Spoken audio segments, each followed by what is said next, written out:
When you deploy a contract on blockchain network, whether it's a test network or a main network, you deploy a contract and you get back an address, and that address is a unique identifier of your smart contract. Okay, but have you ever thought that why that address is a unique identifier of your smart contract, what data it keep about your smart contract, what algorithm it's follow to build that address for your smart contract? These are the important things as a developer, as a smart contract creator, you have to understand what algorithm it's follow. Okay, so that's the first topic we're going to talk about in this video. The second topic we have is that how you can create your own addresses.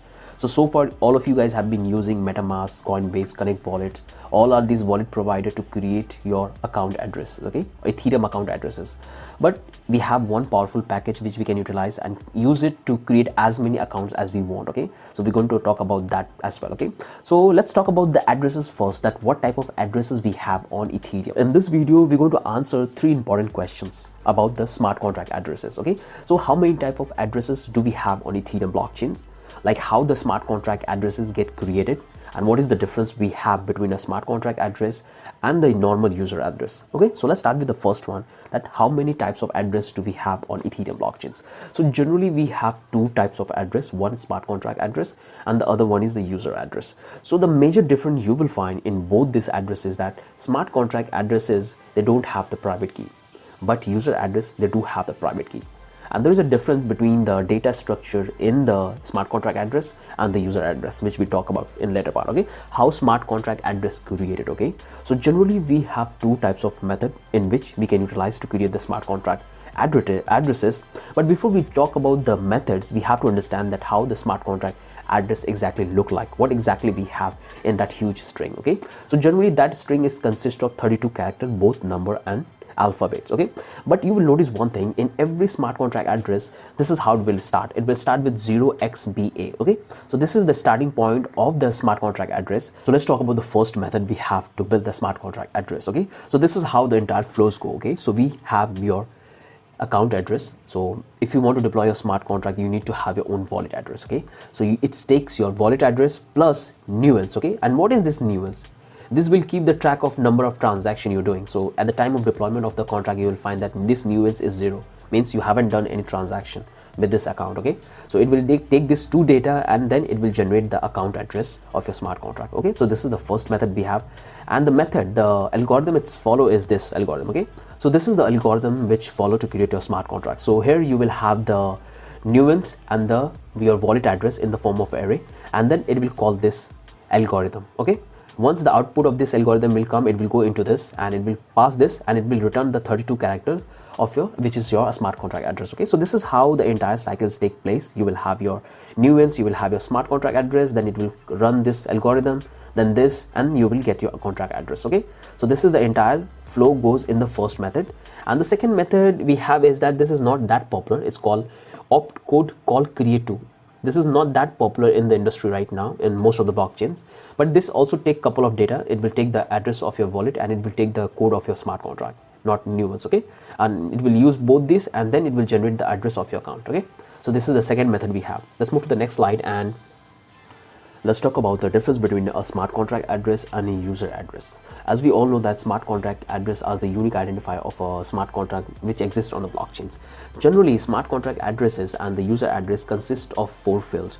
Okay, it's move around the 4 fields. So let's talk about each field at a time. Okay, so the first field we have is the nuance. It's actually the number of transaction. Okay, so when you will deploy a contract on the blockchain, you are doing a transaction from your wallet address, but that contract will have this nuance variables which will be 0 at the time of deployment. But if any transaction will happen in the contract after the deployment, this nuance will increase. Okay, so first it will be 0, second it will be 1, third it will be 2. Okay, so this is the first field we have. The second field we have is the balance. Okay, so if you have added any fund into your smart contract, so you will have a variable which will show in the positive side. If you take any fund from your contract, it will go into the negative side. Okay, so when you deploy a contract, that's the first block. When you do any transaction, there is a second block, and you can easily able to track whether the fund is going down or up, because that number will go up and decrease. Okay, so that's how you can create a block and you can navigate. Okay, so that's the second field we have.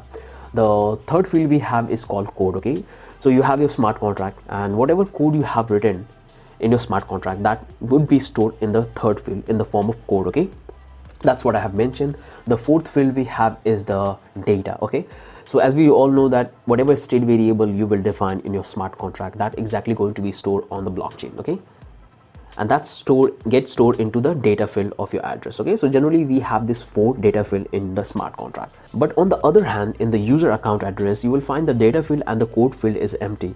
In that you will have only newels, which will keep the track of the transaction. It will increase and you will have the balance, but there is no data in the code and in the data. Okay, so that's the difference in the user account and the smart contract account.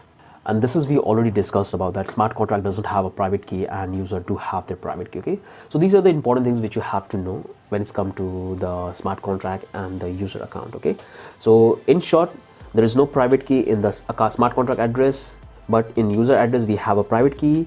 When it's come to the fields, both the addresses has 4 different fields like nuance, balance, code and data. But in case of user, there is no data, there is no code, only balance and nuance. Okay, but in the terms of smart contract, it keep all the 4 things. Okay, so these are the couple of important things which you have to know about the account addresses. And now let me show you the package which I was talking about here. So here I have already opened that web3.js, and these are the methods we have available. Okay, so web3.ether.accounts. okay, make sure to pick the latest version and stable one. So if you come here, if you click on this here, you can able to read everything that how you can do it. So if you want to create your account, this is what you have to do. Simply import the package, and this is what the method you have to call, var account new account, and in that you have to provide the local host. Okay, so if you are using local host or any external blockchains, you can simply pass it and you can create your account. And you can use this method, you can use this encrypt method to encrypt the data. Okay, it's not important, it's always important that you have to hide the keys and the private key. Okay, so you can use this encrypt method to encrypt that. There's a tons of information you can add into a smart contract. Okay, they have explained that what is encrypt, address, private key, like saying signed transaction, data.